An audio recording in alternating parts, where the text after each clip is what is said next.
Hello? When looking to import or export goods in Brazil, you'll quickly encounter a critical requirement, the radar import license.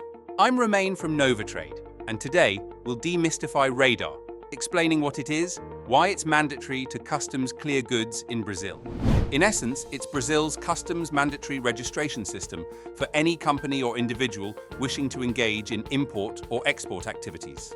Without a valid radar, you simply cannot legally bring goods into or send them out of Brazil. However, a radar license can only be granted to a Brazilian company. This means international companies cannot clear goods through Brazilian customs directly from abroad. To import into Brazil, they must either open a local subsidiary or work with a local partner that already has a radar. Radar licenses come in different types, each with specific operational limits, designed to cater to varying business needs. There are three main categories: express, limited, and unlimited. Understanding these is key to choosing the right path for your business. The Express radar is the entry level. It's made for small volumes and usually allows imports of up to $50,000 every 6 months, with no cap on exports. For moderate volumes, the limited radar raises that ceiling to $150,000 in any 6-month period. Again, exports stay unlimited. Above that, you need the unlimited radar, with no practical financial ceiling on imports or exports.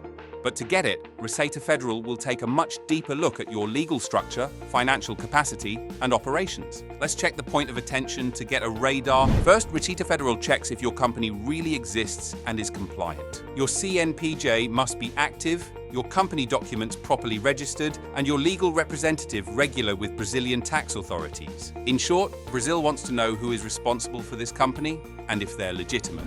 Second, you must prove financial capacity. That's what defines which radar you get in Brazil. Receita checks two things: your tax and accounting history, and how much immediately available money you have in Brazil. There are three liquidity bands: Express radar, up to $50,000; limited radar, up to $150,000; unlimited radar, above $150,000. To get unlimited, you must prove this liquidity with real accounting records and Brazilian bank statements. If you can't, you stay in a lower bracket, with a cap on how much you can import every 6 months. Third, Receita Federal must confirm you're a real operating company, not just a paper CNPJ. You need a genuine business address in Brazil, backed by a lease or commercial contract, plus utility bills like electricity or internet, showing the same address and your company's legal name. If the bills are in the name of a lawyer, accountant, or third party, Receita may reject this as insufficient. You also need a compatible logistics structure,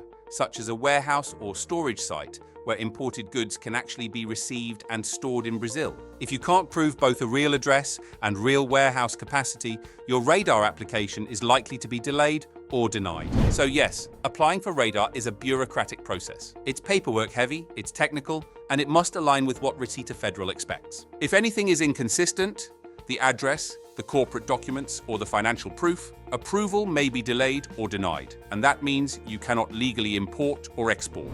By partnering with NovaTrade for your radar license, you gain peace of mind, save valuable time, and avoid costly mistakes. We ensure your compliance from day one, allowing you to focus on your core business strategy in Brazil. Let us handle the complexities so you can focus on growth. Don't let the radar application process delay your entry into the lucrative Brazilian market. Partner with NovaTrade Brazil and ensure your international trade operations are legally sound and efficient.